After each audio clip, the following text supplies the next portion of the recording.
अस्सलाम वालेकुम। आप देख रहे हैं पीएन फूड कैफे। मेरे चैनल में आपका खुश आमदीद। बारिश के मौसम में मजेदार और चटपटी डिशेस खाने के साथ साथ मीठा खाने को भी दिल करता है। तो आज हम बनाएंगे बहुत ही मजेदार, बहुत ही जायकादार जो है वो मीठे चावल। चलें जी, रेसिपी शुरू करते हैं। बिस्मिल्लाहिर्रहमानिर्रहीम। मीठे चावल बनाने के लिए सबसे पहले हम खूबसूरत सी केतली लेंगे और उसमें हम शामिल करेंगे पानी। और पानी यहाँ पर मैं ले रही हूँ तकरीबन 1 गिलास जितना। और फिर हम इसमें शामिल करेंगे गुड़। चावल मैं यहाँ पर पकाने लगी हूँ तकरीबन 1.5 kg और गुड़ यहाँ पर मैं ले रही हूँ तकरीबन 1 kg। मैं खालिस्तान गुड़ लेके आई थी वेलने से, यहाँ पे गुड़ बनता है।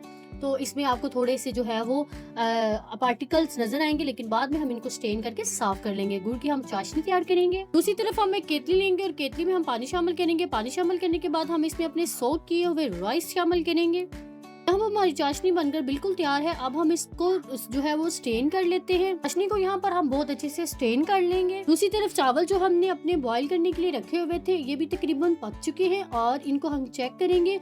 इन चावलों को हमने पूरा नहीं गिलाना। अपने चावलों को भी हम जो है वो स्टेन कर लेंगे और फिर हम उसी केतली में शामिल करेंगे घी। 1.5 kg चावल के लिए यहाँ पर मैं तकरीबन 1.25 कप घी शामिल कर रही हूँ। आप चाहे तो अपनी मर्जी से भी शामिल कर सकते हैं और घी की जगह पे आप इसमें ऑयल भी इस्तेमाल कर सकते हैं। घी जब हमारा पिघल जाए तो हम इसमें अपनी वही चाशनी शामिल करेंगे जो हमने बना के रखी हुई थी। और यहाँ पर जब हमने पानी यानी कि चाश को हमने इसमें शामिल करना है तो फिर हमने चूल्हे की फ्लेम को बिल्कुल जो है वो लो कर देना है, ताकि घी की जो छींटे है वो पानी डालने कर हमारे ऊपर न गिरे। चाशनी को केतली में शामिल करने के बाद हम इसको बॉयल आने देंगे। इनको यहाँ पर हम तकरीबन 2 से 3 मिनट तक अच्छे से पकाएंगे और फिर हम इसको चेक करेंगे। जैसे ही ये थिक हो जाए तो इसका मतलब है हमारी चाशनी पक कर बिल्कुल तैयार है। इसमें शामिल करेंगे अपनी मर्जी के मुताबिक ड्राई फ्रूट्स।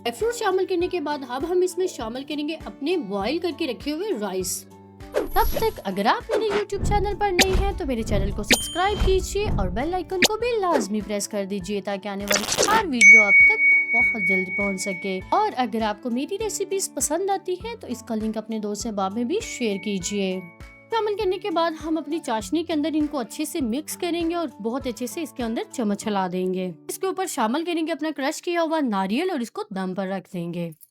7 से 8 मिनट तक अपने चावलों को हम दम पर रखेंगे, क्योंकि चावल हमने ऑलरेडी कुक किए थे, इसलिए हम इनको ज्यादा देर तक दम पे नहीं रखेंगे।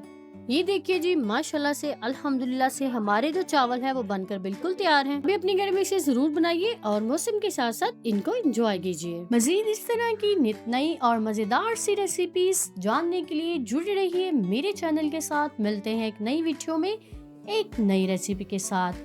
अपना रखिएगा बहुत सारा ख्याल। अल्लाह हाफिज।